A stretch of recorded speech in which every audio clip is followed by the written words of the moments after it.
The Daily Mail splashes on claims that hundreds of women got pregnant despite being on the contraceptive implant. The Independent leads on a new poll which suggests support for the Lib Dems is at its lowest level since the party formed in 1988. The Guardian leads on claims so-called bed blocking is on the rise again at British hospitals, meaning thousands of patients stay on wards long after they're fit to leave. Our booming new year, says the Daily Express. The newspaper claims the UK will avoid the feared double-dip recession. The Daily Telegraph leads on the news that nearly 250,000 students face missing out on university this year as thousands try to beat the rise in fees.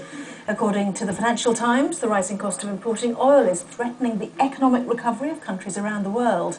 And the Daily Star leads on a story about Peter Andre's private life, which we will get to. But first of all, let's talk about some of the other stories with the Conservative MP, Rehman Chishti. Good to see you here. What have you decided to start off? Well, I think we've got the story in the Daily Express about our booming new economy. We've got a lot of gloom going on about the VAT going up from 17.5 to 20%. It's good to see, that the FTSE index seeing a growth in manufacturing, looking at more people being approved to buy their home. So it's a positive scenario to start 2011. Yeah, the figures were for November, I seem to remember. Manufacturing up, shares soaring, not necessarily an indication, though, of what it's like for real people in their homes trying to afford the new year after an expensive Christmas. I think what it does show is that, if we carry on doing what we did last year, then there is a real prospect of things to improve. But I agree with you completely. Things are going to be tough. We all have to make sure we take those tough decisions, but equally, we've got a lot of debt, we've got to deal with that. But I think, they say you start the year as you expect to finish it. And looking at what happened in 2000, seeing the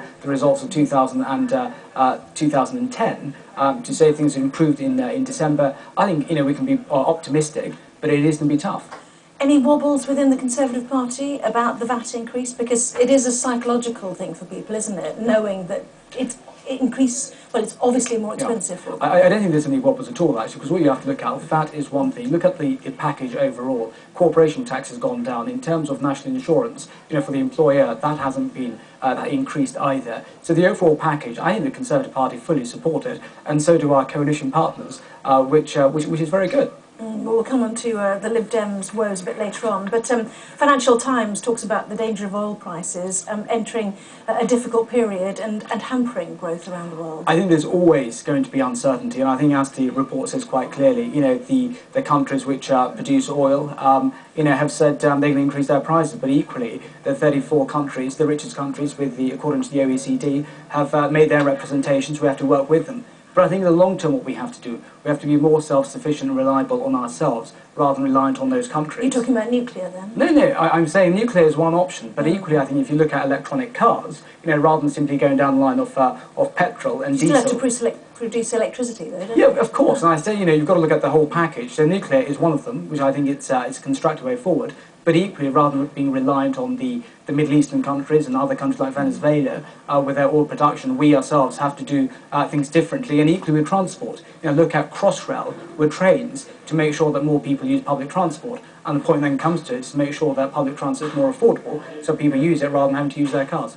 The whole point, I suppose, of oil prices going up is that it feeds into inflation worries, yeah. Which is really, for many economists, the big concern of 2011. I think it is, but equally at the same time, in terms of the report in the Express, it makes it quite clear we've avoided a double-dip recession so far. I think if we move on the way we do, in light of what was said by the IMF by saying the measures which have been put forward by the coalition government are right and proper, keep inflation as it is, same with interest rates, I think we can have a good 2011. It'd be tough, but I think by the end of it, we'll see the real results. Because the nightmare for many people is inflation going up, therefore interest rates have to go up eventually, mortgages and debt goes up for them, I think that's the cost of their loans. Yeah, I think you're absolutely right, and therefore it's absolutely vital we keep, interest rates as they are and inflation. Of course, there'll be changes over the year, but make sure that that balance is maintained.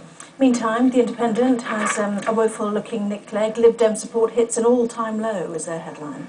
I think the Lib Dems have a problem here, but equally, when you're in government in the early years, when you make tough decisions, you are gonna have that. And equally, in terms of the decisions made, have been tough decisions with the £6 billion, the emergency budget, the tuition fees. But I think the coalition government's achieved a lot, and they're our coalition partners with the measures that we've been put into place. But yeah, they are going through a tough time.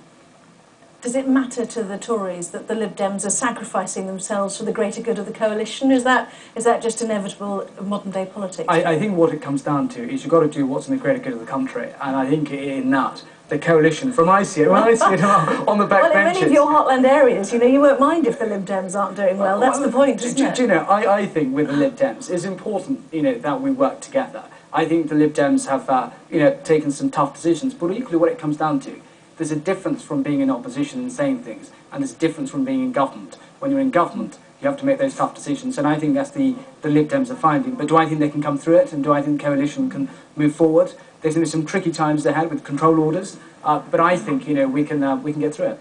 So you're off tomorrow campaigning in Oldham for the by-election next week? I think it's a truly three-way scenario. I'm up there. Despite the fact that David Cameron wished the Lib Dem candidate good luck, almost like saying we're not entering this race. No, but you know, sometimes people say, you know, different things, but in terms of the commitments, you know, I know Conservative MPs have gone up there. I'm going up tomorrow. I'm going up again. So, you know, we're serious about this, and, you know, I think, you know, it's a real three-way, which I hope the Conservatives win. OK, all the candidates listed, of course, on our website. Meanwhile, closer to home for a lot of people, refuse collections over the winter period have been a disaster for people. Yeah, it has. I think it's completely ridiculous, you know, where you have, you know, a fortnightly rubbish collection. This is the top right, actually, you can see there. Yeah. Refuse fiasco hastens return to weekly completely. It should have never been the case. You know, we saw it being introduced last year by the previous Labour government. It should always be weekly. This is what local residents pay their local taxes for. They want something on their streets cleared up, and equally, it's a blight on the local communities. So I think it's absolutely right that gets looked at. There'll be issues there in terms of contracts that are being made with providers for fortnightly, but I think local authorities, you know, have to take this on board and make sure they go back to the weekly rubbish collection. Yeah, difficult for them with the amount of money they've got to spend going down for all local I think it is that, but equally what it comes down to is in terms of the bad weather conditions which hampered things being collected over the last month. So I think in terms of this government's commitment is to go back to weekly collections, and I think, you know, Bob Neal, the Minister, is working with local authorities to do that. Big talking point for a lot of people, that one certainly. But Daily Star, as promised, Peter Andre, I'm in love with Lampard's ex-missus. You picked that story, and David Beckham. Yeah, I think in terms of Peter Andre and Lampard's former partner, I think good on them. You know, the other two have both moved on, so why can't they get together? So it's yeah, it's good to see them happy, and from what I see on there, it's a new start. They say start the new year fresh. They are doing that. But the other story, I think, with Bex signing up for Spurs, I think that's absolutely fantastic to see Bex. I don't think this is confirmed yet, though, is it? It's thought up to 14 clubs are interested in signing him, but anyway, they're obviously saying that they are. Spurs is the winner in that. But I think, you know, with Bex, it's not simply a footballer, it's what he does for football, a role model for football. To have him back over here, I think is amazing. And equally, I think it boosts our chances for the European Cup that's to come as well, actually. Let's just see that Lampard story as well, in case we missed it.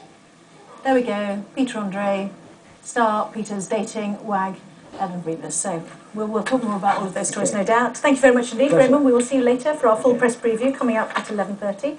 Also joining us will be the former Lib Dem press secretary, Ollie Kendall. So I hope you can join us for that. Now, authorities in Australia